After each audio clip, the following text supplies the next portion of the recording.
அடுத்து சோழ நாடு, இதுக்கு வந்து சோநாடு அப்படின்னு வரும். தென் பாருங்கள் புதுச்சேரி அப்படின்றது வந்து புதுவைன்னு வரும். ஸோ புதுச்சேரிக்கும் புதுக்கோட்டைக்கும் தான் வந்து கன்ஃபியூஸ் ஆகும். ஸோ புதுச்சேரி அப்படின்றது வந்து புதுவைன்னு வருது, புதுக்கோட்டை அப்படின்றது வந்து புதுகை அப்படின்னு வருது. இது நல்லா ஞாபகம் வச்சுக்கோங்க. அடுத்து வந்து பார்த்திங்கன்னா மயிலாப்பூர். ஸோ மயிலாப்பூர் அப்படின்றத வந்து மயிலை அப்படின்னு வருது. சைதாப்பேட்டை அப்படின்றது வந்து சைதைன்னு வருது. திருநெல்வேலி அப்படின்றது நெல்லை அப்படின்னு வருது.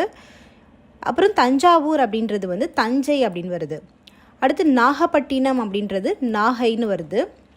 மயிலாடுதுறை அப்படின்றது மாயூரம் மாயவரம் அப்படின்னு 2 பேர்களால் குறிப்பிடப்படுது. அடுத்து பாருங்கள் உதகமண்டலம். ஸோ உதகமண்டலம் அப்படின்றது வந்து உதகை அல்லது ஊட்டி அப்படின்னு சொல்கிறோம். ஸோ அடுத்து பாருங்கள் குளிர் தண்டலை அப்படின்றது வந்து குளித்தலை அப்படின்னு ஆகுது. அடுத்து குன்னூர் அப்படின்றது வந்து குன்றூர் அப்படின்னு ஆகுது.